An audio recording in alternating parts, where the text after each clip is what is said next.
Hello, everybody, and welcome to your WWE Backlash review. I am John Pollock, joined by Ting. Hello, Hey, John, how you doing?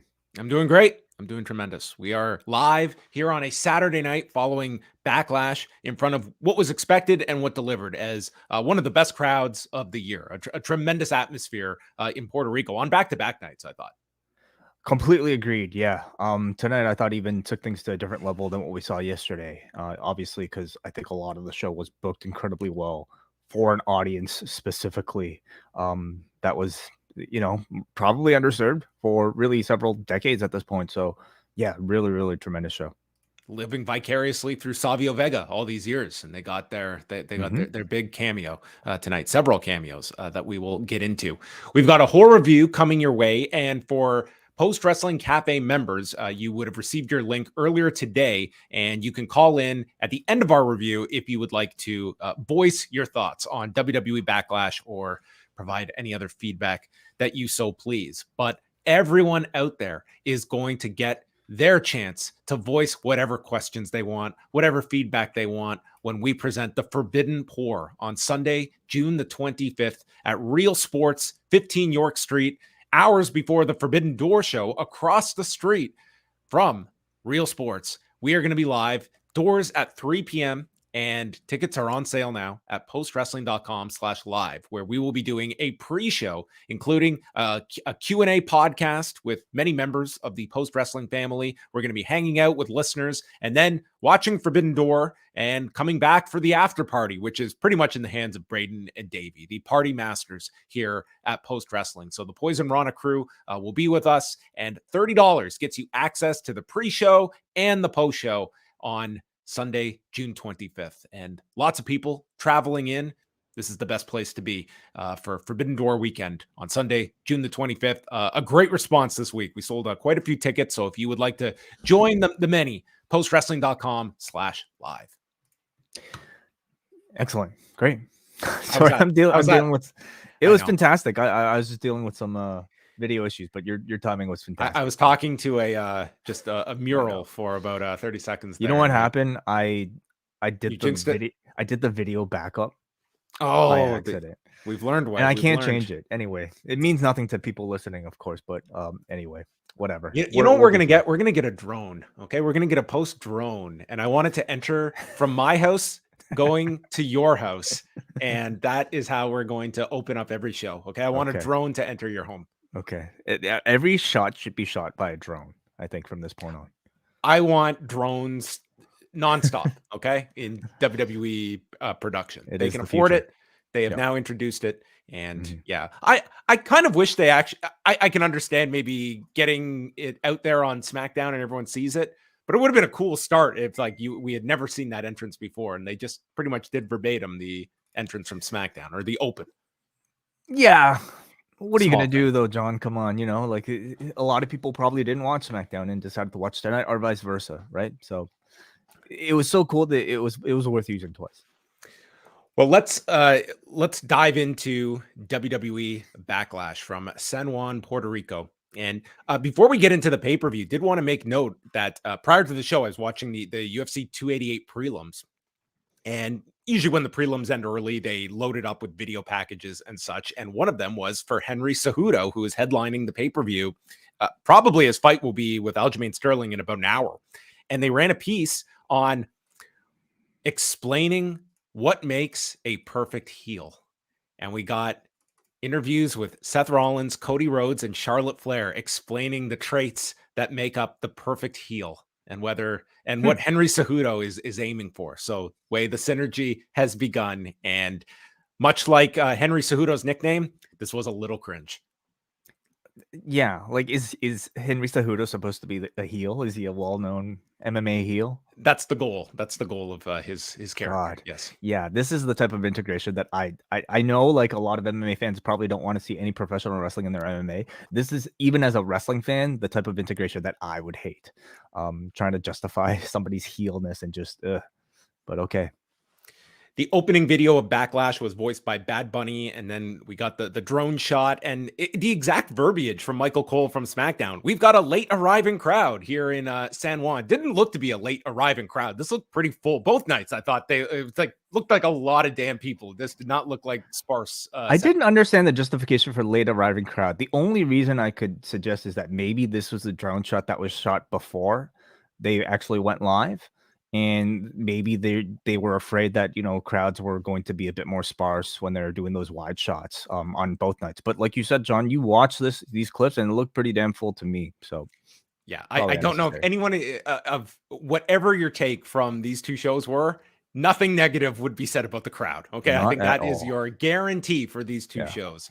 And they are promoting it as a double main event tonight with the street fight and Cody against Brock Lesnar. And we will discuss the match placement later. But opening things up is Bianca Belair and IYO SKY for the Raw, soon to be SmackDown Women's Championship with SmackDown's Bianca Belair, who will officially become member of the SmackDown roster, I guess, as of Monday when the rosters change. But this is still the Raw Women's title, and thus her lineage will go continuous after tonight's big title defense. You got all that? I think that fits perfectly in her lower third when they'll reintroduce her on Monday, I'm sure, or Friday, I guess. So maybe the most interesting part about this match was that, you know, we talked about on Friday the idea of this audience being big into stars, and you were looking at the Cody Brock dynamic if they would be a partisan crowd. I did not expect it in this match, where it wasn't as though they were just cheering IYO SKY, the heel. It was like we were actively cheering for IYO over Bianca Belair. And whether that was the idea, we want to see a title switch, we want to see something notable here. This was such a pro IYO SKY crowd, and not a situation we've seen Bianca Belair in. Not at all. And I think so much of that is because I don't know if we've seen crowds go against the programming in a long time, you know, and that's a combination. Not since the Roman turn. I would say that seemed to be the big shift and the return to crowds. And so much of that is, I think, because, you know, crowds are maybe a bit different these days. We speculated that maybe a lot of that sort of rebellious audience has kind of maybe moved over to an AEW fan base. And also, this is just the product that I think is listening to its audience a lot more these days. But if there was any turn happening on the show, I certainly wouldn't have expected in this particular match. And I think maybe it just shows that, like, this is a crowd full of people that are very passionate and probably are able to recognize talent beyond just, you know, who's winning and who's being pushed. And in the case of IYO SKY, clearly they recognize that the people in attendance recognize that she is somebody who is far more talented than the push that she's been given. Well, as Michael Cole noted, a very knowledgeable sports entertainment crowd that have followed the history of the sport on the island. You know, like the classic sports entertainers, Carlos Colon, Hercules Ayala, Abdullah the Butcher, the great sports entertainers of the day on the island, this knowledgeable crowd. Wow. And Graves notes it is a hostile WWE universe towards Bianca Belair. And so much of this match was focused on the left arm injured, the injury to Bianca Belair. And she had to work the match with this bad arm and using the right one, which culminated with a pretty cool spot with a one-armed military press late in the match using the good arm. But this was all IYO SKY just like breaking down the arm and constantly going towards it. We did the 10 punches in the corner with the crowd counting in Spanish. I really enjoyed like just these counts in a different language were a cool break from the norm. And then we got the 10 punches spot, which was cool too. And the chant of foi, which I don't know what that means. Chat room, feel free to enlighten me, but it's something I'll be saying with every action I take, you know, when I put my coffee down. Foi.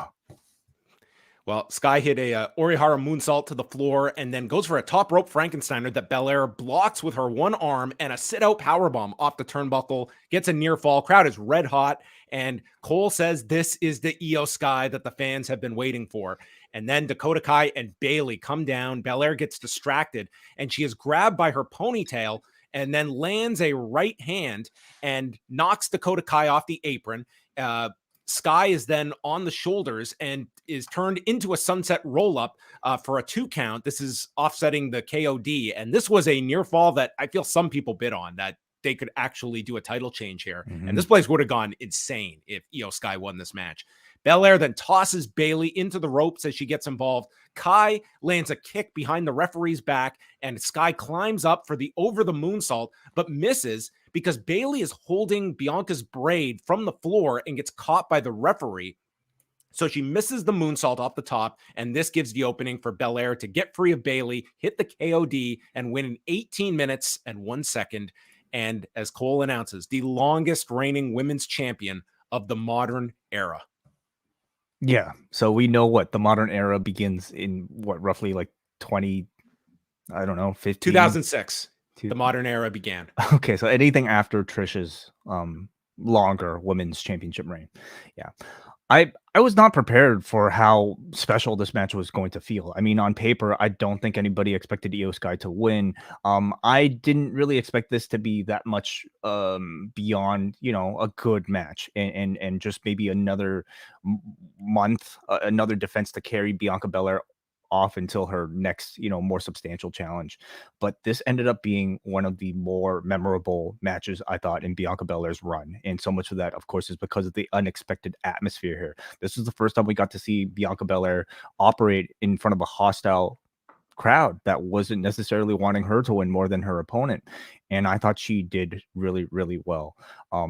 But as I said, it made this match feel a lot more special than I was expecting. You had a crowd that really wanted IYO SKY to win, coupled with, I think, a really high quality performance for the both of them. And that's when pro wrestling is at its best, when you have a hard crowd that really wants to see one particular outcome and two performers who are able to play with those expectations to really just kind of, keep you guessing. And it got to the point where I could have bought an IYO SKY win here because this crowd made her feel like such a big deal. This was by far the best reaction I think she's received in the WWE main roster. Certainly, I think you can even look back towards NXT, and certainly she's never had a crowd reaction this vociferous. They have to be going ahead with her defection at this point because this was the jumping off point for IYO SKY as babyface. And I think the finish, and that was the story at the end of this. I mean, that's clearly where they are continuing with this, and that Bayley and Dakota Kai, it was like their interference backfired, and I think this really does cement it. But they got 18 minutes. It helped being the first match out when the crowd was going to be so hot for that first match. But technically, this was a very good match built around the arm and Belair's spots coming back. That, yeah, I don't know if they would have expected this reaction going in, but it created a great atmosphere, and the two had a really, really strong match on the show. Belair, I thought, handled it really well, and I think she showed glimpses with her. I mean, her character itself is extremely sort of confident, but confident can easily turn into cockiness depending on the crowd, and it shows you that within her is a great heel run waiting, probably even sooner than later. Bad Bunny met with Rey Mysterio, who's giving him words of encouragement. And then Savio Vega enters, gets a big pop here in Puerto Rico. And he has a custom Puerto Rican kendo stick for Bad Bunny. I wonder if they were selling these at the merch stand. Probably not. No, maybe they're you think they'd be selling trash can lids, perhaps? They're selling weightlifting belts, so there is nothing that I think would be off limits. A Bad Bunny kendo stick? Sure. Why not? What could go wrong? Omos against Seth Rollins, the unofficial main event. And yes, there was a video package to chronicle the lead up to this match. So major kudos to the editor that was assigned that one. Here is your promo. Make something really historic here. Yeah. And dude, the crowd pop for Seth Rollins was huge.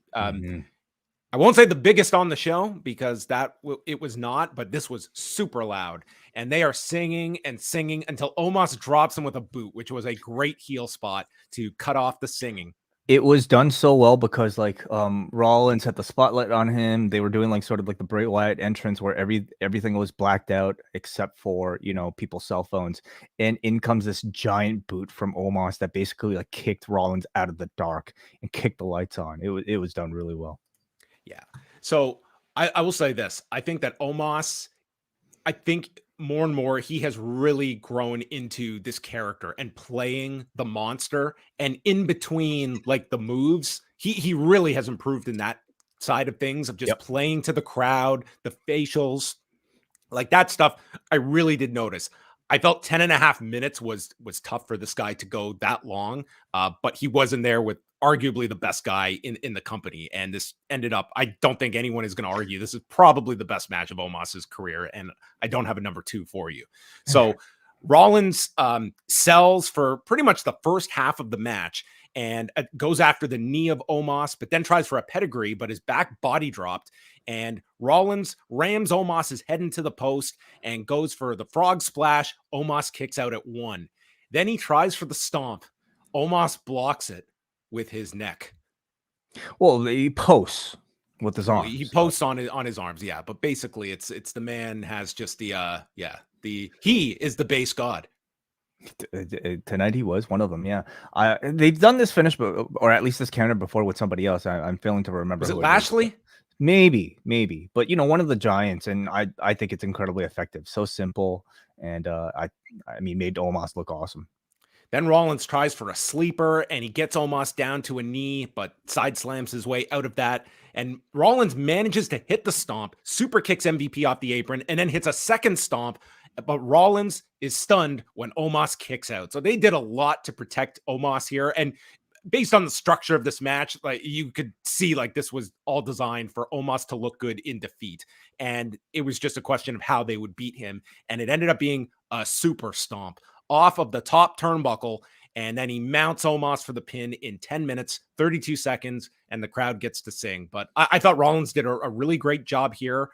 I think asking Omos to do 10 and a half is a big chore, but this guy was, he has made improvements. And I would say like the first half of this match, like he was playing the monster role really, really well. And then it was Rollins doing the big, like just overcoming the giant for the remainder of it. I think if they have any hope of, having Omos be sort of like a guy who could work with several people, like they need to get him out of the comfort zone once in a while. And I think against a Seth Rollins with an atmosphere and a crowd this responsive, this was probably your best chance at like letting Omos test the what do they call them, championship rounds, going into deep waters to see like how he would fare in a longer standing match. And I thought he did really well. I thought this match ended up being really fun, and I think so much of it is because they did such a great job building that giant's aura around Omos. Omos himself, has been doing a great job just playing to the crowd, facial expressions.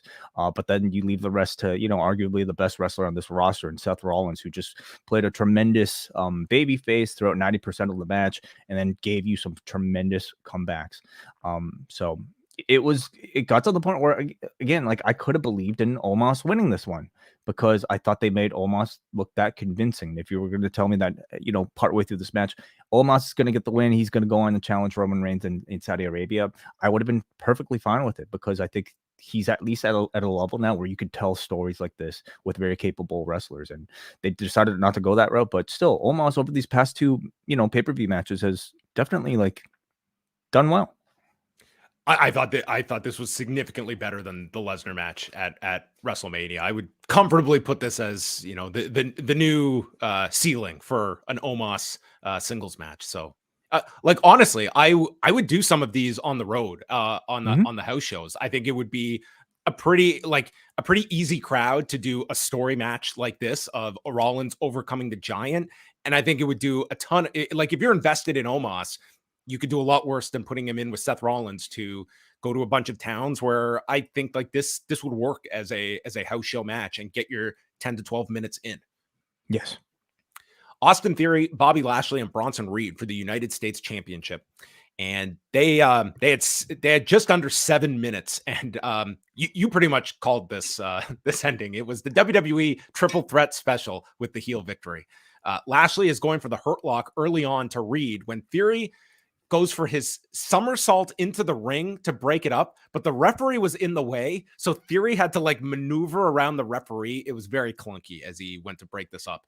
Theory and Reed then work together on Lashley, but then Reed takes out Theory with an avalanche, running him over, and Lashley sends Reed out, spears Theory, but Reed returns to break the cover. And then Bronson Reed, I guess watching maybe some of his old Vader tapes, decided, you know what, everyone does a Vader bomb. What could be my accent onto the Vader bomb? What if I did a Vader bomb to the floor? So this dude does the Vader bomb coming off the second rope to a standing Lashley on the floor. And this dude just comes down on this guy's shoulder. And this looked insane. I couldn't imagine coming up with this for a guy the size of Bronson Reed, but he did it here. I think like relatively safe, right? Like he's landing on his feet. I mean, I'm not the guy taking it, of course, but if you're the size of a Bobby It's Lashley, just a big guy to be getting that height and kicking yourself out like that. But it looked cool. It was certainly a different spin on the Vader bomb.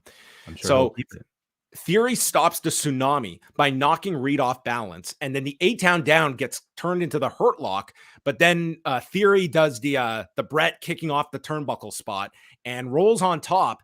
And with him rolled, Lashley is prone across the mat as Reed comes off the top with the tsunami, but Theory returns to make the save. And then we get an 8-count down, but can't lift up Reed or can't finish the hold. So Reed misses a moonsault off the top, comes to his feet and is speared by Lashley, and Theory returns, tossing Lashley to the floor and stealing the pin on Reed in 6:51 as Austin Theory retains, and Reed goes to Raw. Lashley is with Theory on SmackDown.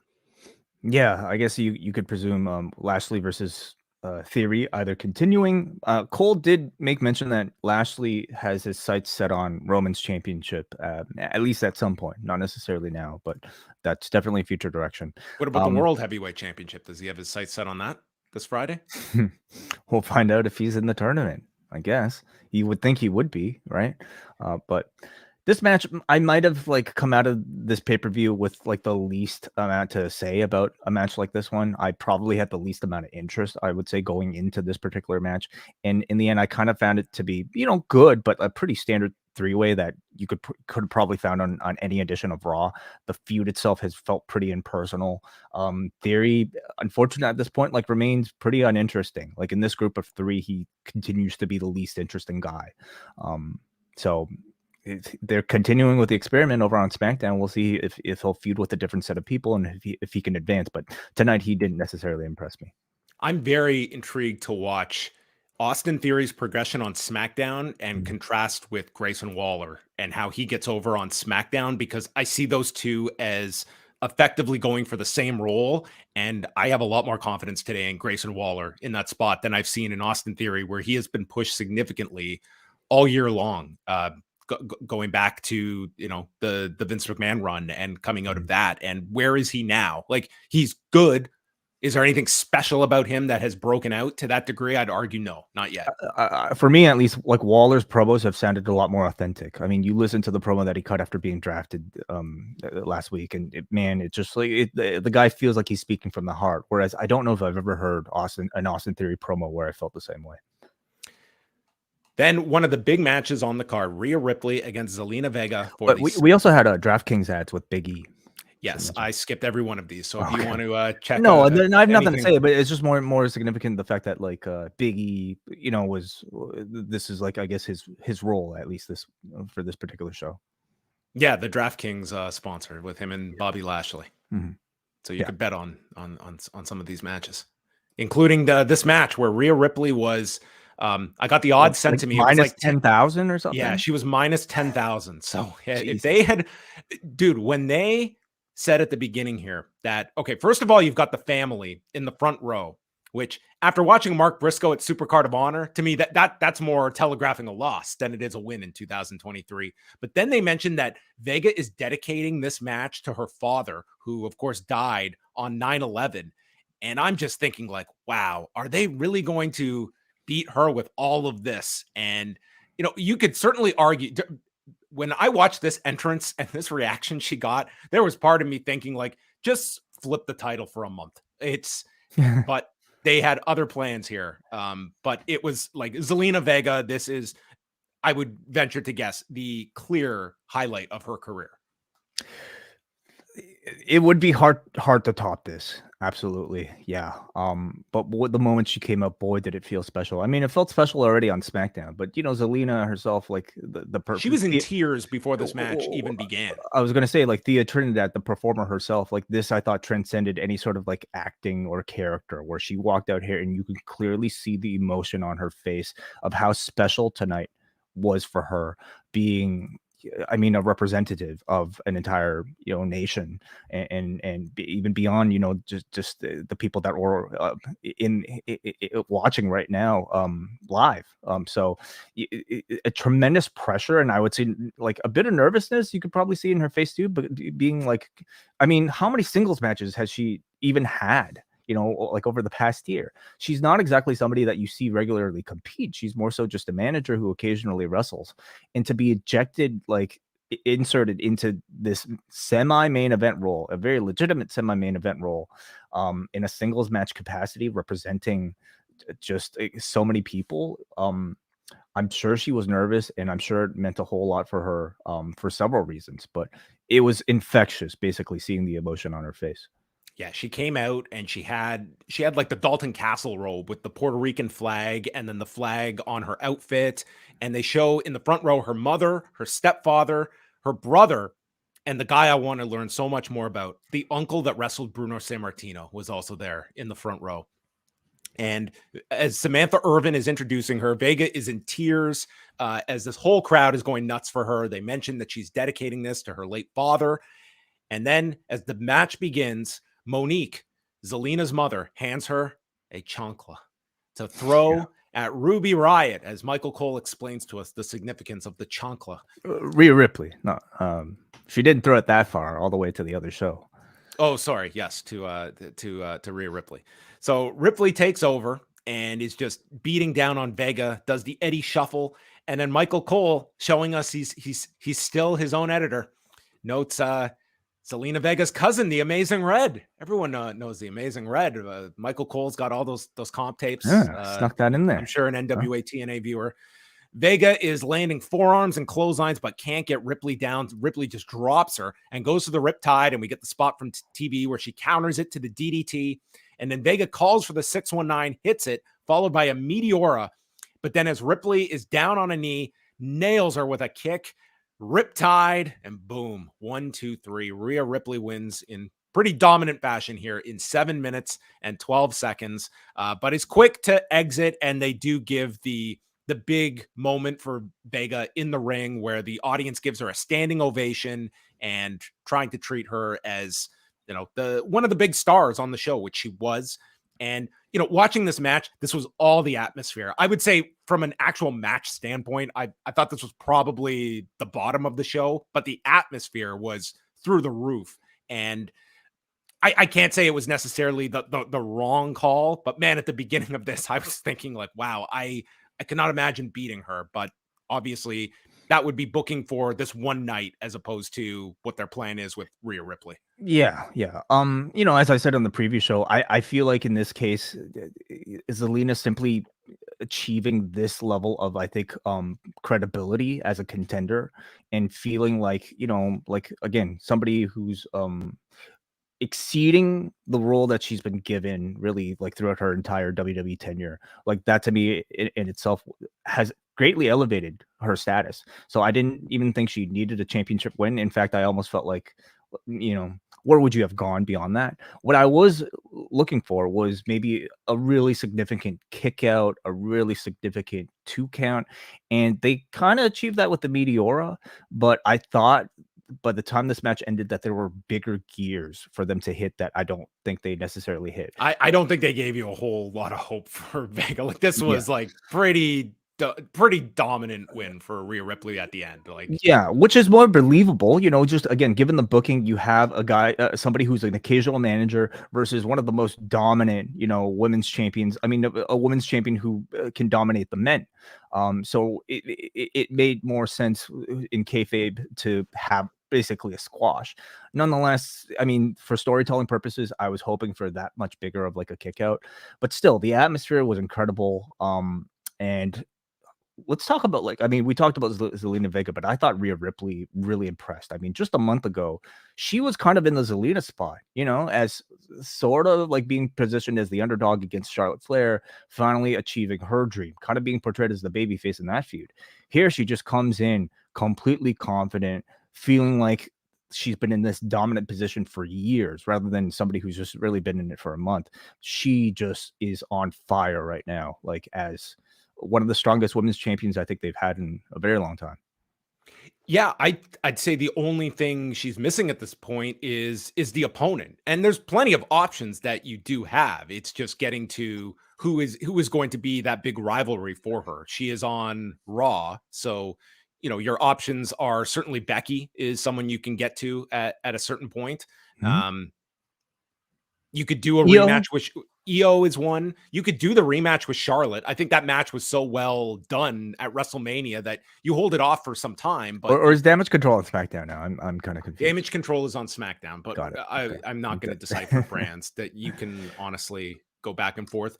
They teased the Belair thing, and they're on separate brands, but I think they will I be wonder if, at some point. even somebody like a Candice or an Indy Hartwell, eventually, like throughout the rest of this year, might eventually escalate to the level where they might, convincingly face Maybe a Rhea Ripley.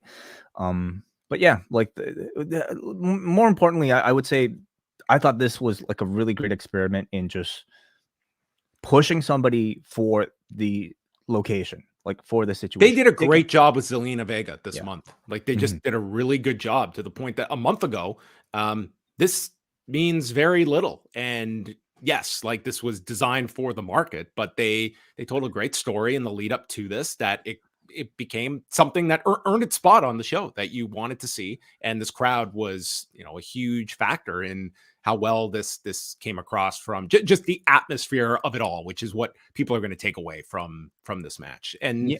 what kind of follow up there is with Zelina Vega as well. Does she kind of drift into the background with the LWO? Does this open the door for like she is not like your top level women's wrestler, but she comes out of this with as much momentum as she has had. I would say since she was like with Andrade, and like that was a speaking role, but Yep. as a wrestler, this is the most they have done with her. Yeah, absolutely, and she's got a whole demographic behind her back. I don't think like people just forget about nights like this. Again, even though she didn't necessarily win, I hope to see them continue to build on it. I hope the next time that they travel to a destination, they finally start to really understand the value of protecting your hometown draws, rather than just having them either neglected or just like losing in sort of insignificant fashion.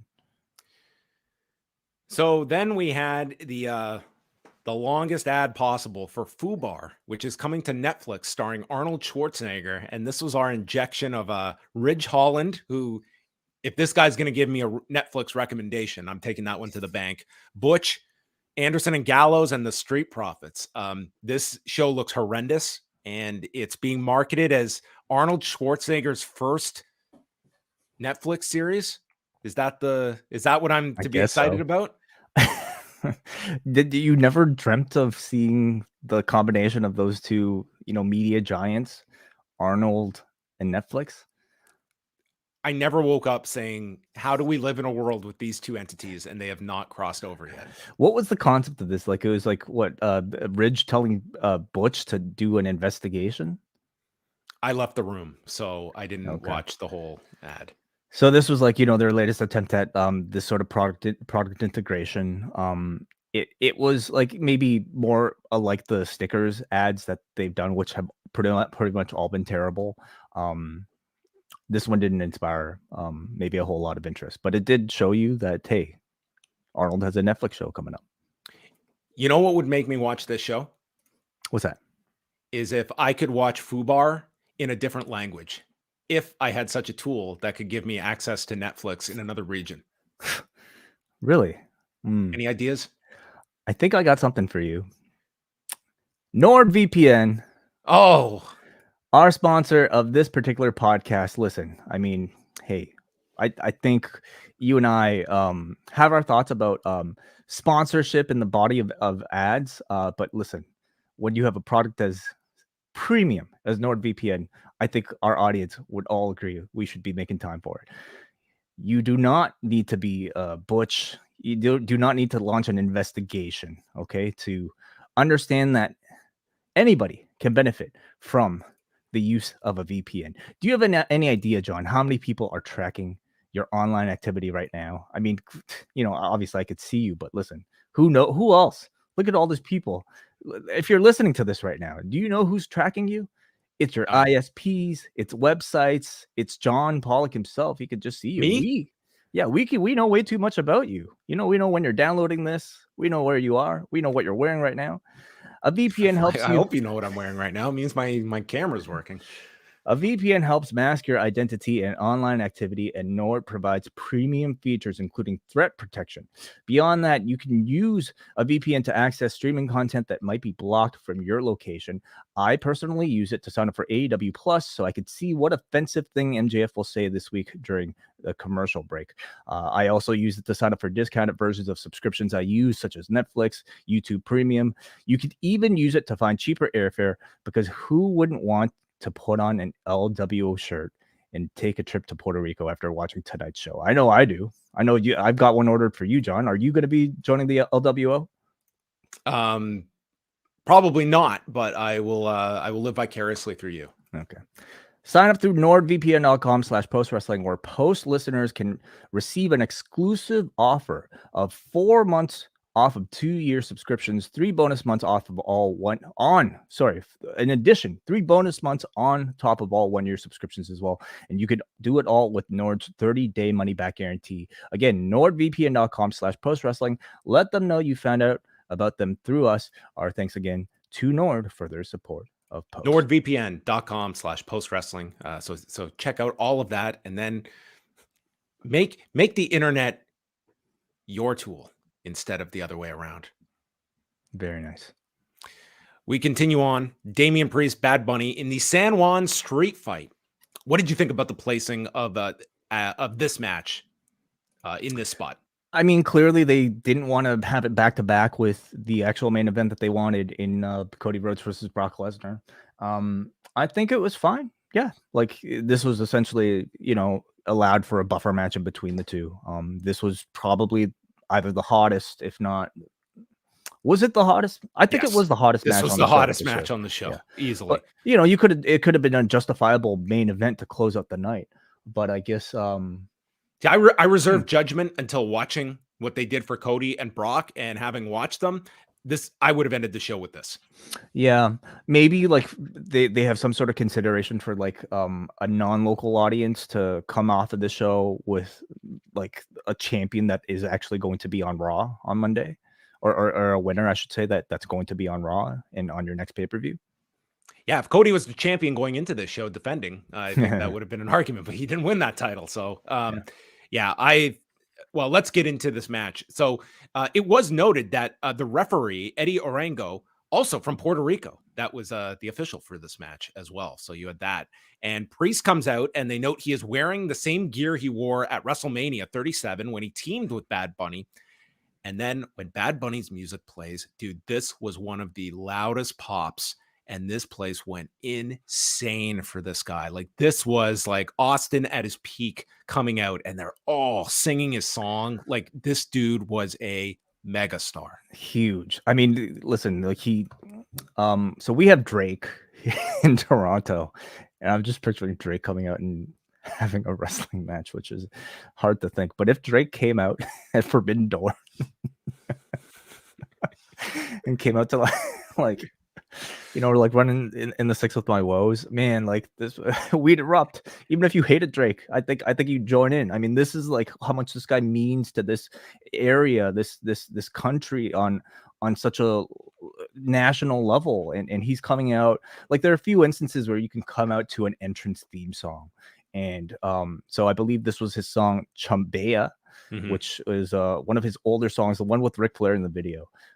But everybody in this building seemingly knew the words to the song, and it was just incredible. Awesome this entrance was just incredible, and they did not let up for 25 minutes that this match went. And so right away, Bad Bunny hits him with a Michinoku driver, and when he hit it later, Graves pointed out he's trying to hit the broken arrow of Damian Priest, and Priest is pissed. And we've got also the shopping cart, as Bad Bunny is going back to the old hardcore division with Raven, with the shopping cart of weapons. And he just, a must for any street fight. I mean, you see all those shopping carts with the trash can lids and kendo sticks in there. They got their use out of all of these weapons. So Bunny attacks him with a kendo stick and hits a tornado DDT and then a high cross to the floor, which generates Michael Cole's call of the night. Bunnies can fly. And then Bad Bunny hits him with trash can lids. And this is where he hits the broken arrow. And Priest rolls to the floor and he touches his face and he sees blood on his hand. It's like the faintest amount of blood. And he stares a hole through Bad Bunny. And Priest gets the kendo stick. They fight into the crowd. And I would say first major spot of the match is getting on top of the equipment case. And it leads to a broken arrow by Priest off the equipment case through a series of tables on the floor. And this leads Adam Pearce and other officials to come out. It's as though they're, oh my God, he killed the celebrity. That's sort of the concern here. Among the officials was Dubai, All Wheels Wrestling fame. Dubai was very concerned here, getting into the face of Damian Sean Priest. Daivari himself, yes. That's right. And we had Swag D on Rampage last night. You know, really the pioneers. All Wheels Wrestling was, yeah. And we, honestly, with Carlito, imagine if he had brought back Jesus, aka Human Cyclone. There you go. We could have had the All Wheels Wrestling reunion tonight. I think we're one of like 15 people who have actually seen All Wheels Wrestling and know what it is. So God, and you did have RPM as well. Like we could have had them all. Like Aaron Aguilera, if ever he made sense, it would have been coming out with Carlito here. So many people speak about like ECW originals and like they really need an All Wheels Wrestling one night stand. I think. Okay, what would they have? They would have a. What was the match called? What was their Ultimate X match? The Air Raid match or the Big Air match. Back to this match. So Bad Bunny is alive, and Bunny comes back, and he starts attacking Damian Priest's leg with the kendo stick and snaps the knee in the corner, and Damian Priest is screaming. He's hurt. Bunny doesn't care, wraps it around the post, uses a chain, uses a chair. Priest is just begging off and pleading, and then lures in Bad Bunny for an up kick, and Damian Priest is like hopping on one leg, selling this injury. When he's hit with a low blow by Bad Bunny, this leads to Dominic and Balor running down, and everyone knows what's coming next. Ray comes out for the huge pop, and dude, Ray threw some phantom punches here, like one that was like off Dominic, but then this punch to Balor, you could have flown an airplane in between this. The drone could have fit between the punch and Finn Balor here. I think the rule in wrestling is when you have a really hot crowd that can yell "foi." By the way, great analysis of the word "foi" in our chat room. So thank you everybody for explaining what it means. If you can add "foi" to Phantom Punch, it actually hurts. So I think it's fine. Well, this crowd went "foi" when Carlito's music plays, and out he comes. Amazing. I mean, my God, this guy is going for, Billy Gunn at 59. And he comes out, the young up-and-comer, Carlito Colon, and he lays out the Judgment Day, and he's got the LWO shirt on too, and hits a backstabber, gets the apple, bites it. Dominic attacks him from behind. Ray hits the 619, and this whole time, Carlito's got the apple in his mouth and spits it onto Dominic, and this place goes insane for the apple spot. This was like a great cameo idea to have Carlito. I mean, I went insane, honestly. Like, again, like you had every, I guess, maybe known, or I should say well-remembered representative of Puerto Rico as a part of this Puerto Rican WWE show. They made no teases whatsoever prior that we would see Savio, we would see Carlito here. And the fact that they gave such big spots for these two guys that, are two of the few that really flew the Puerto Rico flag internationally for so many years before the WWE, did a show like this. The fact that they had such significant roles on this particular show was incredibly heartwarming, just even from a long-time professional wrestling fan standpoint. Do you think they used ChatGPT? Who are the wrestlers from Puerto Rico? What? You don't think they knew themselves? What are you talking about? They might have. We didn't see Primo and Epico, okay? Like that tells you that maybe there's a bar for like maybe how successful you are. Well, Carlito got a giant pop here, and then as the LWO or Balor and Dominic are backing up the ramp or on the aisle, Savio Vega comes out and the place goes insane for him. And he too is wearing an LWO shirt. And then everyone attacks Balor and Dominic, and Balor escapes and backs up into Vega, and Vega hits him with chops. Then the same to Dominic, and all of them head to the back. And it's a reminder that this match is still going on, because this was like a 5-minute intermission here. It was the best type of intermission. Totally. Like, it reminded me a whole lot of, like, I guess Sting and Hunter from Mania, when you had the NWO come in, you had DX come in, and they just kind of, like, cleared the ring. This was that, but specifically for Puerto Rico. Yeah, and I failed to mention that Savio, his big spot too, was like he waved in, and you think the Los Barricos are coming out, but it's the LWO. I did not think Los Barricos was coming out. Can we name Los Barricos? Jesus, Jose, and Miguel Perez Jr. Yeah. Okay. I'm sure they all would have been available if they were. Yeah, I guess. I wonder what pop they would have received if they came out. Dude, with this crowd, I'm sure they would have been chanting like, "You've still got it" at Los Barricos. But it's the LWO out. So this was great. Just so the great involvement of everybody. And then we go back to our regularly scheduled match, and it is Priest still selling this leg, and Bunny applies a big figure 4. And they're bringing up Ric Flair's history on the island, and then he's striking the injured knee while in the hole, but Priest finally breaks free. And then Priest runs into a chair in the corner, and Bad Bunny goes for a Shiranui, a sliced bread number 2. And dude, this was the scary. Anyone with any financial attachment to Bad Bunny and his career probably had a heart attack, because he nearly came down on his head. And this was the scariest spot he had of this whole match. And thankfully he was okay. He gets a 2 count off of this. And then he destroys Damian Priest with all of these chair shots before he hits the Canadian Destroyer to win the match in 25 minutes and 2 seconds. And I was wrong on my SmackDown preview, because the match of the show was not Brock and Cody. It was Bad Bunny and Damian Priest. Yes, it was. I'm in total agreement here. This was awesome. This crowd was in this for the whole thing. Bad Bunny is, he's not the athlete that Logan Paul is, but this is a guy that totally gets what he is doing and is just such an awesome babyface. And in front of this crowd, like, dude, this felt like just the biggest star. And the fact that this guy is the level of celebrity that he is, this is one of the great affiliations WWE has had in the history of this company. Like, you can certainly look at like the importance of a Mr. T and a Mike Tyson, but in terms of relevant celebrities at the absolute peak of their fame, for a guy that is willing to come in here and do this, this is amazing that they have this relationship and can do a show like this. And my only thought was, at the end of this night, I 100% seeing the layout of the main event would have closed the show with this.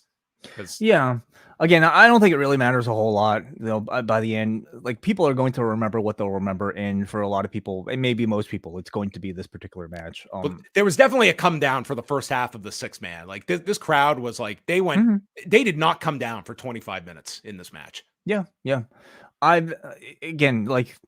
I think historically it's not going to be that significant. Who main evented Backlash in Puerto Rico? Like, this is the match I think we'll all remember. But like you said, I think we have to really appreciate just how even something like this came together. The booking of this event, and the fact that they had somebody who was such an international level celebrity like a Bad Bunny to be able to use as sort of like I guess the franchise, the poster child of this particular show, and the fact that he was willing to take himself out of his very busy touring schedule to train for this, to pull off a singles match that was 25 minutes in length. That is a gift. That is a gift to this company. And for him, I mean, his chance to live out, I'm sure, a childhood dream. They were just incredibly lucky to be able to work this relationship together on a night where they were doing the show in Puerto Rico. And then everything else, leading up to the match was really well set. It was just left to the performers and the layout to deliver, and boy, did they deliver. I thought Priest probably had the match of his life. He did such a great job here. Great dominating presence throughout the match. Great selling of his leg throughout as a way to kind of justify how a Bad Bunny could possibly get a pinfall on him. Spots throughout the arena and in the street fight I thought were satisfyingly big, and I thought the way that they had it framed so that Priest essentially lost through his hubris rather than Bad Bunny maybe dominating him, I thought was a good way out that protected him. But man, the moment those run-ins occurred was when, for me, it kind of hit a magical territory because, again, seeing the reverence that they gave to just, I'm sure people this that was fan service for this audience. This was like, we are catering these for, like, I'm sure like a Carlito and a Savio would get like a nice pop if they showed up somewhere else, but nothing like this was for this audience that yeah. saw them as legends as well. And they had a good enough read on this audience to know that they would have given a Savio Vega a huge reaction, that they would have given a Carlito Colon a huge reaction. And the moment they came out, they didn't just like, they were almost treated like gods, and that's more than I could have said for my expectations for going into this match. Wonderful like tribute and wonderful booking for Puerto Rico that, again, felt infectious, even for me being up in Toronto, Canada. I felt like I was in the LWO. Did they miss the boat not bringing Savio out as Quang? Where was Quang billed from? Not San Juan. So what, next time they go to whatever mythical nation Quang is from, I'm sure we'll get a Quang appearance. So the LWO returns and they celebrate with Vega and Carlito and Bad Bunny. So this is just a great whole presentation, the entire thing. Quang is built from the Orient. So, next time they go to the Orient, maybe we'll see an Orient world order. Yeah. What's the area code for the Orient? It's a very vague description of where he's from. I'm not sure. We saw quite the kick. He definitely pulled some Quang out in some of those chops tonight. Well, Kevin Owens, Sami Zayn, and Matt Riddle taking on Solo Sikoa and the Usos followed that, and Sikoa tags himself in after the babyfaces are getting the better of the Usos, and we got a brief chant of "We want Roman," but it did not persist. And Sikoa is beating down on Zayn. Owens gets yanked off the apron to prevent the tag, and Owens takes that crazy spot where he gets thrown back first onto the steps. So this took him out for about 5 minutes or so. And Riddle eventually gets the tag, and he comes in with floating bros and brotons. And then Riddle is like going for like a buckshot and gets caught with a super kick from Jimmy. Owens staggers back and he's tagged in. So after getting his back drilled into the steps, goes up for a swanton onto Jimmy for a 2 count. And Owens and Jay, they get into a big striking battle. Both go down, and Zayn comes off the top rope into a double super kick by the Usos. And Jay is screaming at Sami that "You're breaking up my family. It's all your fault." And he sets him up in the corner when Sikoa tags himself in. But then Jay smacks Sikoa and tags him in, saying, "Get out. I've got him." And Zayn misses Jay, but hits Sikoa with a haluva kick and then proceeds with a exploder and haluva onto Jay, with Solo coming to save. And Sikoa looks at Zayn, then he looks at Jay, and he walks towards Jay, and we're not sure what he's about to do, but Riddle comes in, busting him with a knee, and then it's a Samoan spike to Owens, who nearly hits Jay with one, but ends up stopping, and Jay is yelling at him, "I'm your brother, not him." And Solo stops with the Samoan spike to Jay, and Sikoa ends with a blind tag while Riddle is the legal man. He hits a bro Derek to Jay, but then turns and is hit with the Samoan spike. Solo pins Riddle in 22 minutes and 5 seconds, and afterward, we've got Solo and Jay, who seem to be at odds, and Jimmy is just smiling and kind of the peacemaker between them. But the question that they threw out in the match was 2 weeks ago when Roman set out Solo to execute the plan. What was he going to do? And then tonight, was Solo planning to hit Jay with the Samoan spike? And this all is, to build a rating for Friday with Roman's return, and are the Bloodline in turmoil, and how this affects Night of Champions, because I would say no one is coming out of this show as your obvious opponent for Roman Reigns. It seems like he is tied up in this, that you almost feel like if you were going to do a Solo and Roman versus the Usos match, like that could be your match, unless you just quickly build up some challenger for Roman. But he seems locked in this program. I I see this almost being a bit more long term than that. You know, certainly like they can go back to Roman versus Jay, even for something like a SummerSlam. But the turnaround between like where we are right now to a full on match involving like the Bloodline members versus themselves feels a bit quick for like the pace of this. I think they're going pretty slow with this one. You know, they continue to You need a tease. big match for Roman in a couple weeks. Hey, Omos, man, is right there.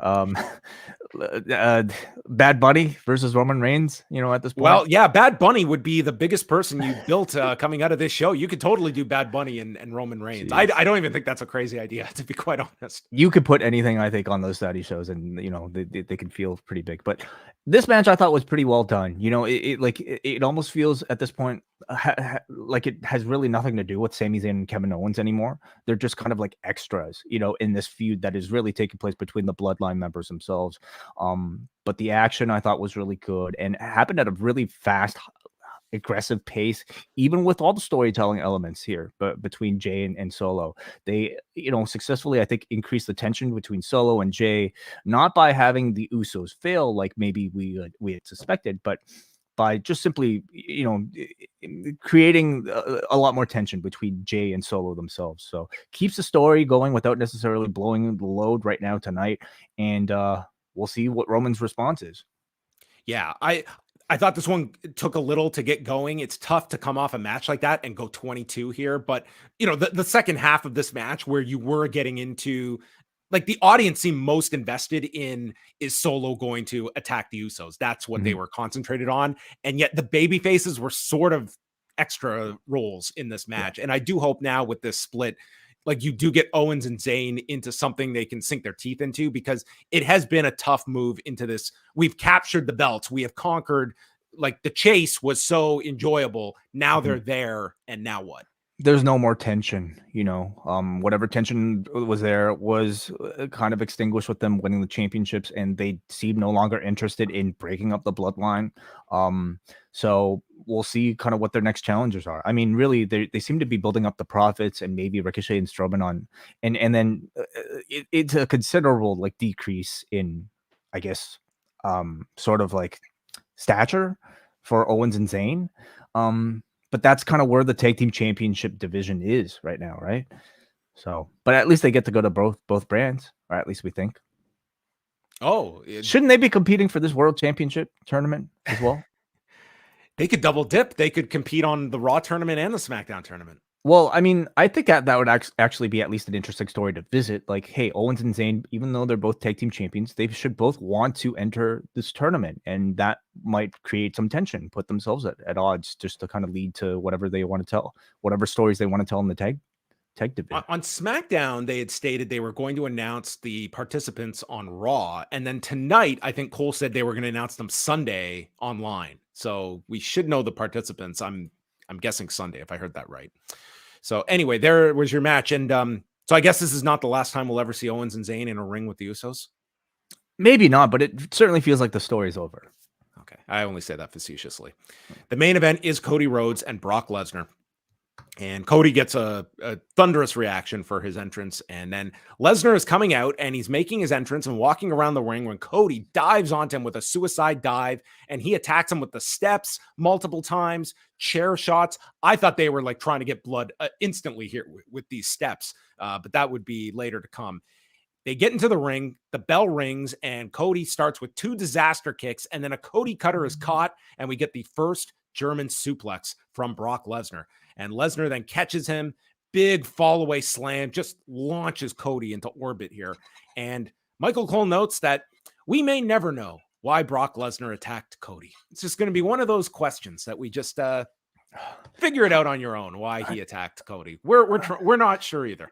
Like, at what point do we simply say that they never came up with a reason and that this is just bad writing? Can we say that now? I mean, I think it's pretty lame that we're into the pay-per-view match and we don't have a reason why this happened. Yeah. I mean, you look at so much of this and it's like, if Cody had won this title, like, all of this makes sense. Yeah. Lesnar beating Omos makes sense. It's, I think, like, business is really good, but I think it's at another level at this point with, like, the fresh champion who has conquered this big goal, and it's a fresh champion in your company that you're moving forward. And this headlines. This is a very viable championship match that you've got. But I digress. Cody is just getting thrown around here, and we're getting the comparisons to the Brock Cena match from 2014. Cody clutches onto the turnbuckle, which is ripped off as he takes the latest German. We're up to 7 Germans here. And then Rhodes ducks, sending Lesnar into the exposed buckle, and boom, his forehead explodes, and it's all blood coming out of Brock. Okay, so this was really interesting, and probably the most interesting thing about this match, the fact that we had blood in a match, and the fact that it was allowed to stay on Lesnar's face, in fact, allowed to continue to grow. You had referees that usually like either would stop a match. I mean, we just saw with Finn Balor at WrestleMania, or at the very least put on gloves. And this referee did not even put on gloves until he put them on later, but he didn't immediately. And I found it interesting because it was the same treatment to JC Jane on NXT when she got busted open on Tuesday. And like, yeah, you're always like, the ref puts the gloves on and because they're going to check on it. And that was not the case on Tuesday. And he didn't do it immediately here either. And in this case, you had Cody continue to work over the cut to continue to, I mean, really, it was like any other professional wrestling match where a wrestler was instructed to bleed and you'd make a spectacle and a visual out of it. So, I mean, maybe I'm sure there's some thinking to like paying tribute to, Abdullah the Butcher in Puerto Rico or something like that for this instance. But I think it's a bigger question of like, has policy changed at all or has it just changed for tonight? Or is he going to get fined $100,000 like Batista did in 2007? I don't know. The other thing is, was there a blade or was this Brock, making up for SummerSlam by showing off his ability to open himself? Well, if it was a blade job, he did a really good job with it because it was not possible to detect. So, I mean, they got a ton of color here on Lesnar. I mean, he was totally, crimson mask from this point onward. And like, the audience is definitely with this, but it was not the heat of earlier. But this is now Cody's comeback after the blood is introduced, and he nails him with a cutter, a disaster kick, and he's going after the wound with punches and hits a Cody cutter, hits a pair of crossroads, and then as he goes for the third one, and Lesnar kicks out of the 2 crossroads. When he goes for the third, it's turned into an F5. Cody kicks out of that one, and then Lesnar goes for the Kimura, and there's a great visual of Brock totally covered in blood, wrenching on the arm with the Kimura, and then Cody just postures up and stacks him and gets the cover. This was around 10-20 or so of the match, and pins him. And this was very much presented like a fluke. He did not conquer this guy. He did not win the war. He just caught him. And this totally screamed 2-match program minimum. Yeah. I thought it was a really brilliant finish, actually. It gave Cody like a win in the record books, which I think, was sorely needed after WrestleMania, but it was done in a fashion that was not conclusive because Brock was still very much standing. Yet it didn't, to me, feel like it buried Cody or made him feel any lesser, because look at the outcome here. Look at the blood on Brock Lesnar's face. Not only can Cody say that he got a W in the record books, but he bloodied Brock Lesnar and walked away. This is a lot better execution than Ronda Rousey and Liv Morgan last year that did something very similar to this. Was there blood in that one? There was not blood in that one, but it was with the submission, and then she ended up pinning her from the submission, and that was not great. And this, I would certainly, just looking at this one, I just don't know if I would have ended the show with this. It just, to me, was not the big climactic end to a show when this was like, this is match 1. That's what this was. It was not your big conclusion. I guess they have their reasoning for wanting to end the show with a Cody win, but man, I just don't think you could have ended the show better than that street fight. Yeah. I can understand that. I also think maybe, again, the only justification I could see is that they want the guy finishing the show to be the guy that's going to be on TV next. And Bad Bunny, it will likely not have any sort of interaction with the WWE until the next time they, I don't know, do a big stadium show or something. And Cole says that Cody is back on the road to finishing the story. I thought it was a fine match. It was, I don't know how much of like the all out Brock Lesnar match you're going to get in 2023. This was kind of my curiosity. I don't know how much the audience wants to see that type of match anymore. Like the sort of like, spamming finisher type of match. It almost seems cliche for a Brock match now. No, I would say like the spamming finisher match is like 6 minutes of like all out that we've kind of got accustomed to. I'm talking about doing like a 20-minute match with Brock. Is that even in? I mean, the rematch will tell the tale if they're going to do like the all out big match. I thought this was fine, but this was far from match of the show, and I had pretty high hopes for this one going in. I mean, it was. I'm not going to degrade it too much. It served its purpose, but this was just to set up the next one. Yeah, but I thought in and of itself, it was still a compelling match between the two. I thought you got to see. I mean, a lot of it was like Lesnar. How much did the blood help? A lot, in my opinion. Yeah, because I was just kind of captivated, just thinking, well, like what's blood is kind of unusual in the WWE, and again, gives Cody a something to actually be able to celebrate, and gives Brock Lesnar a reason to want to come back beyond just losing in fluke fashion. He got busted up, and all the pictures and the headlines are going to be Cody Rhodes bloody Brock Lesnar up and beat him up. So, yeah, I'm very curious to know like if the policy is any different with blood, or if it was just this particular night, or if somebody got fined or something. But this was like their way of getting to the next chapter, I guess, in this feud.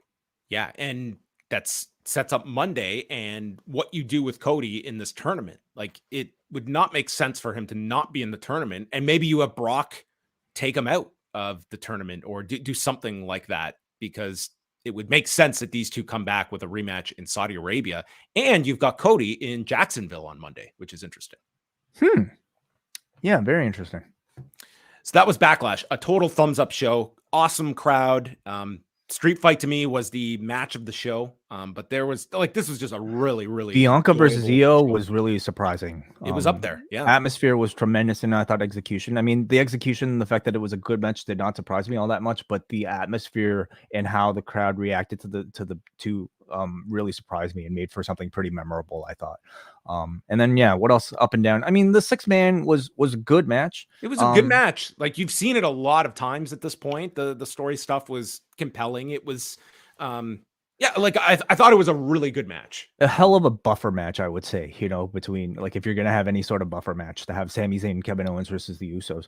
Zelina versus Rhea in ring, like, might not be that special, but I think the atmosphere was absolutely incredible. That's what you're going to remember. Yeah, I would say it was the weakest match on the show, but the atmosphere is going to be what is remembered. And I mean, and I prefer that than something like the 3-way, for instance, which in ring might have been good, but didn't really have any sort of special feeling attached to it. But all in all, like, listen, when you have a crowd this hot, everything is going to be pretty compelling. So this was definitely a thumbs up show. It's a spectacular crowd. All right. If you want to call in, you are welcome to do so. Just jump into the StreamYard room. We'll also be going to some feedback that was left on the forum. So the show is over to you, the listener. Yeah, let's go to our super chat here. And this one comes to us from Sin City Saint, who sends $5. Thank you very much for the support, Sin City Saint. He says, do you think that the main event ended the way it was supposed to, or did they rush it because Brock was busted?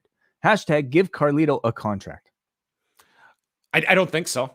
If you look at the length of Brock matches, I mean, they don't go all that long. So I don't feel it was rushed because of blood, nor did they seem to be too concerned. Nothing felt like rushed to me watching it. And in fact, like, I don't know, the fact that Cody played with the cut, like, I thought seemed to suggest that this was the plan. Of course, we'll probably hear a lot more. In terms of like length of show, didn't this go past 11?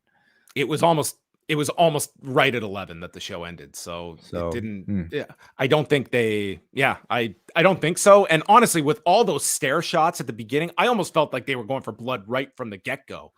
With those shots to Lesnar. Yeah. Carlito, you see a return from him? I mean, we'll see. I don't think that there's much beyond like the pop to come back. Are you really looking to be on the road at this point? Like, how old's the guy? Yeah, I don't know. Short answer is no. I don't think so. Yeah, I don't think so either. You could have him come in every now and then, but as a regular guy, I think it was a cool moment, but I don't think that necessarily needs, like, the guy's 44 at this point, and you've got your spots. Yeah. All right, let's go to some of your feedback. Again, we have the links right now available for all of our patreon.com patrons as well as our YouTube members at video.postwrestling.com. Simply go to the members tab and you can find a link to call in right now. Let's go first to Muggin. Hey, Muggin. What's up, guys? How are you? Good. What do you think of Backlash? Man, Puerto Rico is going to give Montreal a run for its money. Like, man, they were on fire from start to finish. I knew from right away with the women's title opening. Man, I was actually surprised that IYO got a huge reaction, and I feel like this could be the start of her.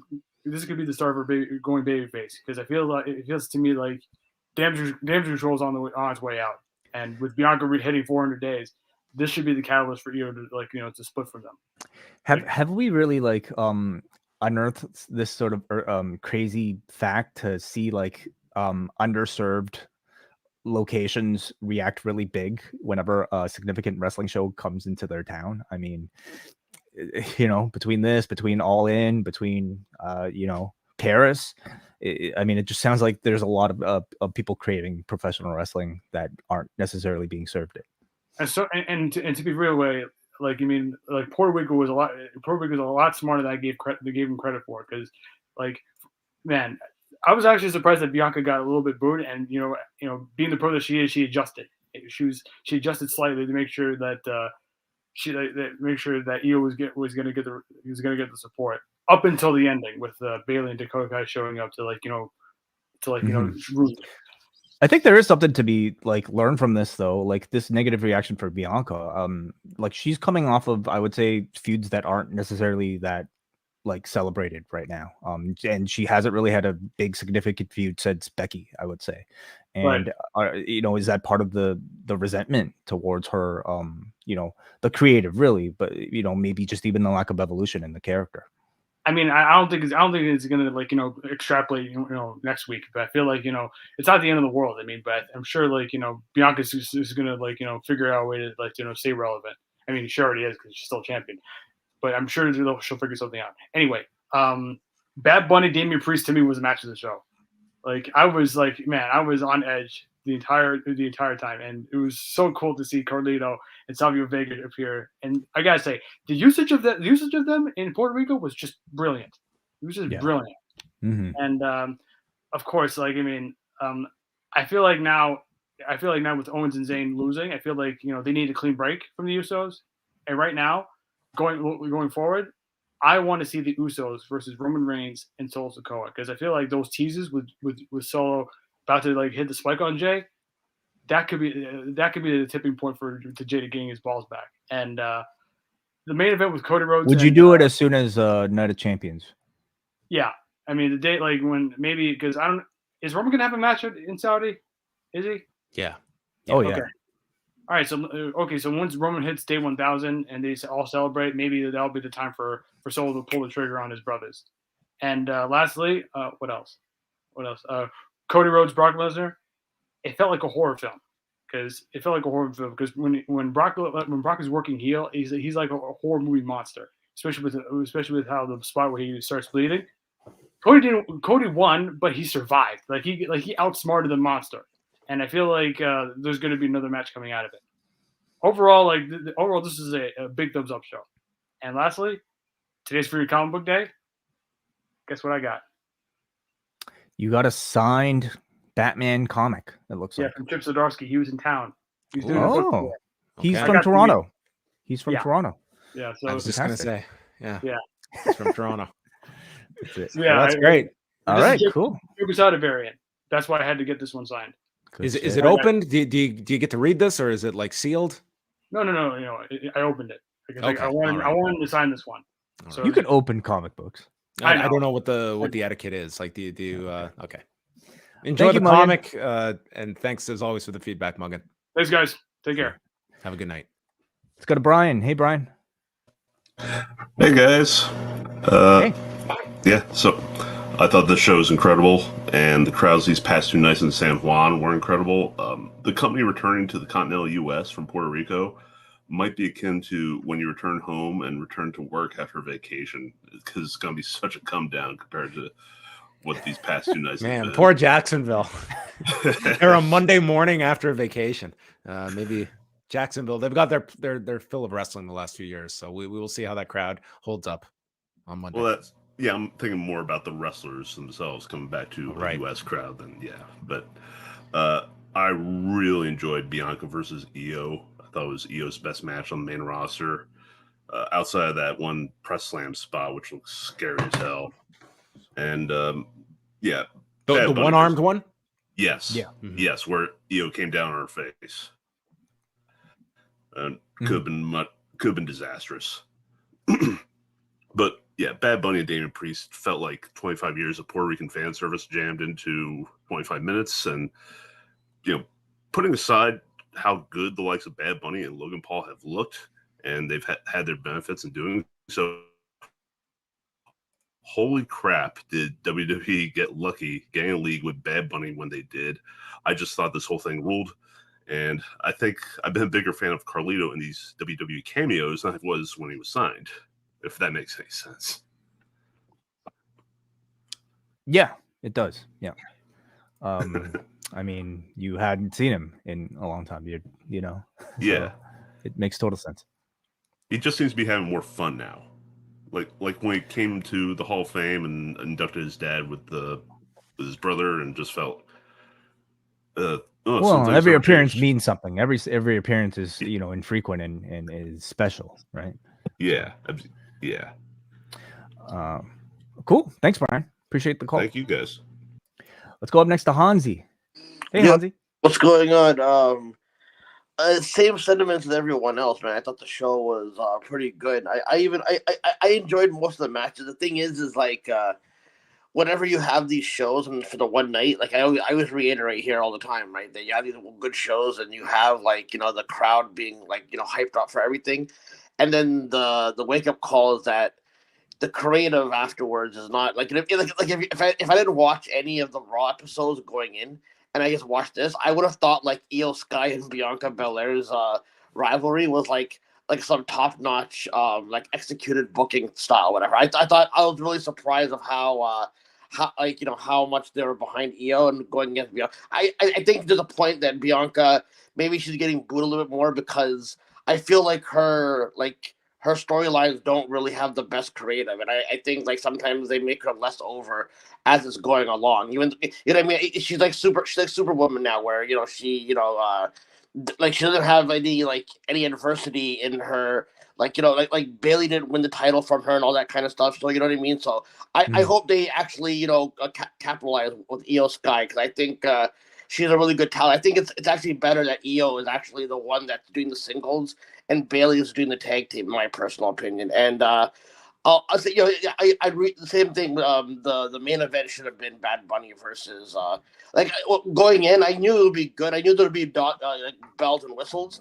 So I totally expected that. But the cameos, I thought even Los Boricuas would come in as well when Savio. I thought Savio was gonna bring in. I thought Jose and that guy Miguel Perez, whatever, were gonna come out. You know what I mean? I thought it would be awesome. But no. If I'm not saying Cody should come back, but if he could come back for a Caribbean Cool segment for his talk show, just to kind of promo on Dominic, I think that would be amazing. Because Carlito's sarcasm is so good. I think he and Dominic would actually have good chemistry, even if it's just a one-off for something like that. But the main event I liked. I think that Cody won, but I don't know. I just didn't really think the match was super that great until the blood got involved. So I mean, I gotta see where it goes, whatever. But do you guys think that if Brock is going to continue the program with Cody, do you think that kind of sidelines Cody from not partaking in the world title program, because Cody could actually just win it down the line or something like that? But do you think the Brock program will prevent it? He'll say that he wants to go for the title, but then Brock will prevent it from happening, and then that's where Cody goes next, whatever, instead of going for the title. I'll get your thoughts off the air, but thanks for the good shows this week, man. And it was a good bit last night with the title stuff, man. I was laughing my ass off afterwards. Peace out, man. It was not a bit, Hansi. We were genuinely confused. But no, dude, it turned out to be one of the greatest things ever, man. I was laughing my ass off, man. Peace out, Thank you, guys. Hansi. Appreciate it. Yeah, the fact that like they made such a big deal of this like winning this Brock Lesnar match as a way for Cody to continue the story suggests to me that like he's going to be on a title hunt like like right now.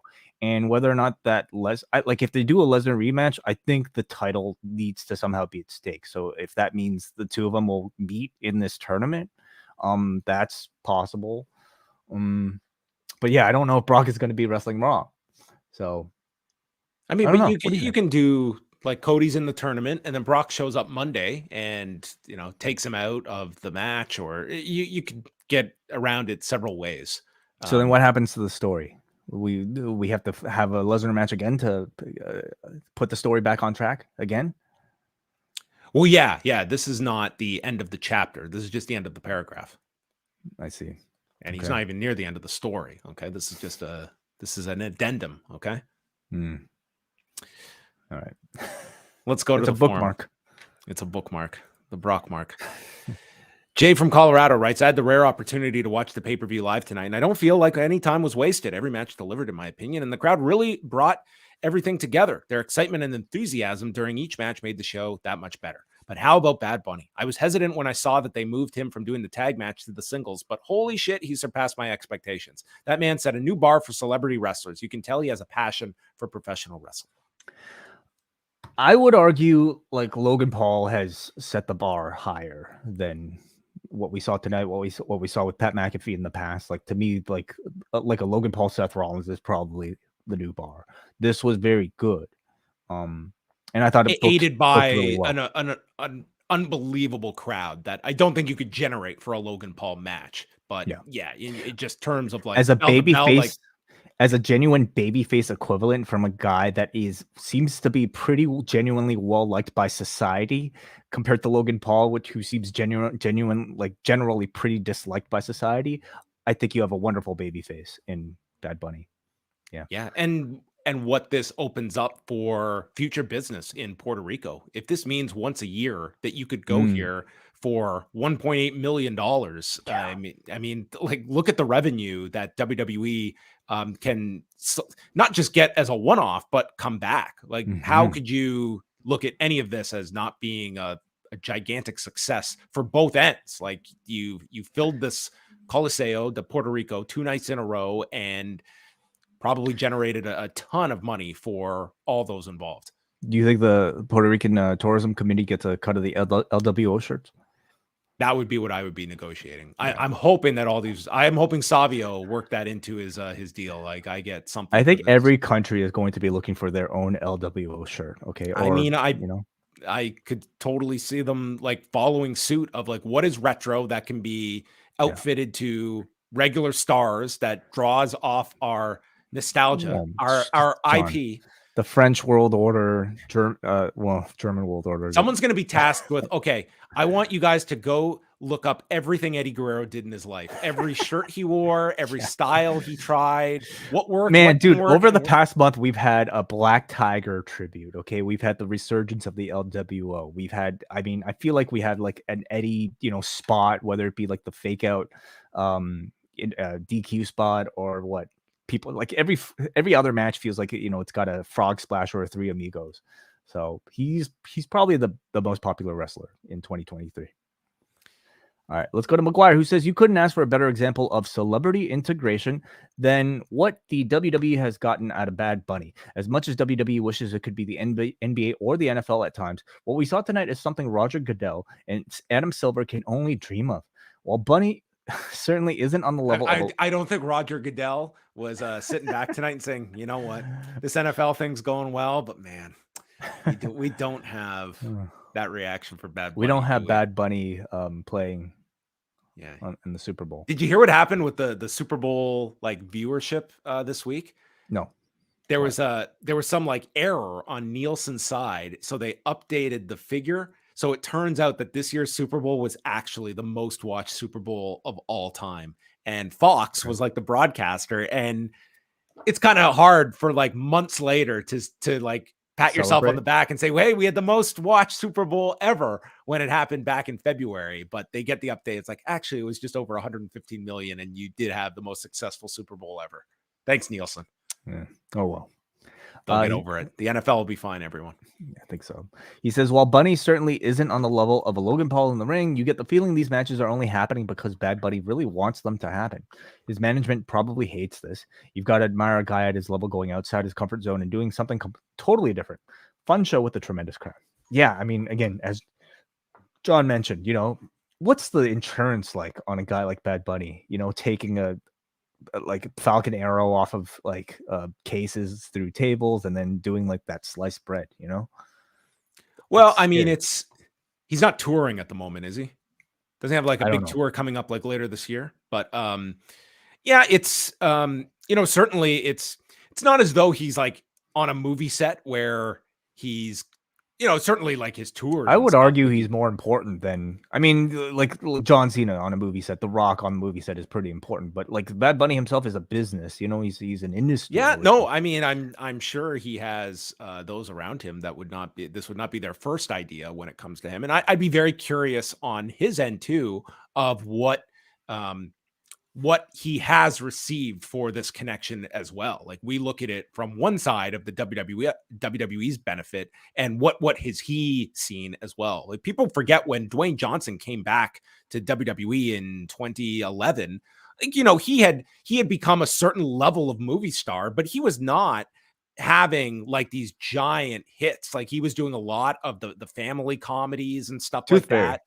And yeah, he was into those movies and stuff. And then it was, the Fast franchise did a lot for him, but it was also the idea of like coming back to WWE and like engaging that fan base as well. And you're not going to put all of the success on WWE, but that was a strategic decision by Dwayne Johnson when, his management did not they wanted him as far away from pro wrestling for those years of not having that tie-in that here is ex-wrestler The Rock. Like we are going to market you a different way. So I would just be curious on his end, like what he has seen beyond just this being like a bucket list item for him. Manny from Pacoima is our last note here. What a show. What a crowd. Great pay-per-view overall. The main event street fight was amazing. Ray's Mil Mascaras mask looked sick. I didn't even notice that, but that's very cool. And Zelina's entrance was amazing. It was nice of WWE to give us 2 additional dark matches after the street fight. More international shows, please, for both WWE and AEW. Well, this week was a great week for evidence if you are pushing for more international events for these companies. And I am sure we are going to get some of the hottest crowds this year when not just All In at Wembley Stadium, which is going to be something. That WWE show, Money in the Bank at the O2 Arena, that should be red hot as well. Like get those British World Order shirts ready.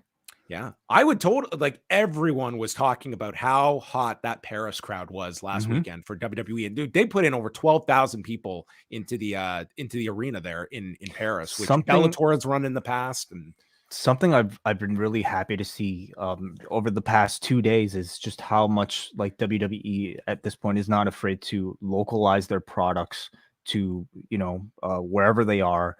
Even going as far as like localization way. They've been talking about this for years. Give George Barrios his flowers. But just even on TV, like getting full segments in Spanish, promo segments in Spanish and not feeling the need to translate. It feels like it's a lot more international of a product this past weekend than, it has in quite a while. So will they carry that? Like if they go over to Japan, will they have segments that'll just take place in Japanese? That I don't know. But to this week, I thought was a good sign.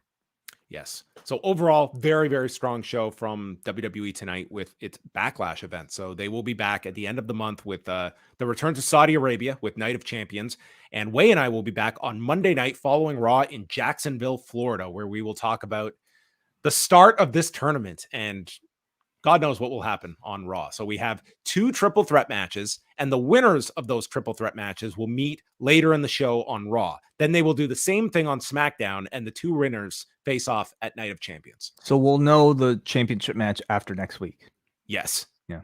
We're in theory fast. For 3 weeks, you will have to build up a match with the idea that a SmackDown competitor could win the Raw title. Yeah. Mm-hmm. I hope they do give some kind of explanation. So it's not so like that sounds way too lame duck of a scenario that, okay, if the SmackDown guy wins, he switches brands or something like that. You have to give some reasonable degree of a outcome here, but we will see what they do. Maybe they have an explanation that we that was just not explained by Paul Levesque at the press conference this week. Also, a lot of the NXT call-ups will probably be making debuts tomorrow. Monday, and then they've Friday, got 18 of them. So I don't know if they will be spread out too much among. There will be some casualties, I think, among those NXT call-ups that I don't know. But really, this is sort of like your season. Like, it really feels like a season premiere after the draft. It's sort of designed to be that way. We'll see if it's taken as such. But yes, so that's coming up on Monday. Sunday, WrestleNomics Radio will be coming at you with Brandon Thurston, Chris Gullo, and Jesse Collins, and a huge slate of shows coming up this week, including for Post Cafe members, we will have a Guardians of the Galaxy Volume 3 review. And Wei, who is going to be joining you on Thursday evening? We are going to be joined, of course, with WH Park, and also right now Neil Flanagan, and who knows, maybe some others. Certainly, we invite all of you guys as part of the Post Wrestling Cafe to join us 10 p.m. Eastern Time Thursday. Hopefully, by then, a lot of you guys will have seen the movie, and hopefully, you guys can get your thoughts, and we'll be taking calls, your feedback, whatever you want. A lot of great response so far from my friends telling me to go check this out. So I'll be watching tomorrow. Sounds like this is a tearjerker, this movie. I'll have my Kleenex and handkerchiefs ready. And are you going to make time? I'm going to see the movie for sure in the theater. I don't know if I'll see it by Thursday, but I might go Thursday and watch it. So we will see. Okay. Well, the invite's open for you to join us. Of course. Well, thank you very much. PostWrestlingCafe.com is where you can go. $6 get you all of our extra shows each and every week. We've got the latest Rewind Away Up covering the Cruiserweight Classic from 2016, the final of the CWC, with Bruce Lord joining us in studio and doing a special bourbon taste test at the end of that show. So we got all bases covered at postwrestlingcafe.com, and you can join video.postwrestling.com so you can see all of the bonus cafe content in video form, whether Wei is frozen or in living color. You get to see all of the video greatness. So join the Post Wrestling Cafe, support Post Wrestling, and pick up your tickets for the Forbidden Pour, postwrestling.com/live. Tickets are on sale now for our big series of events before and after Forbidden Door at Real Sports Bar, 15 York Street. We hope to see many of you there. And that is it for us. Thank you for tuning in to our WWE Backlash review.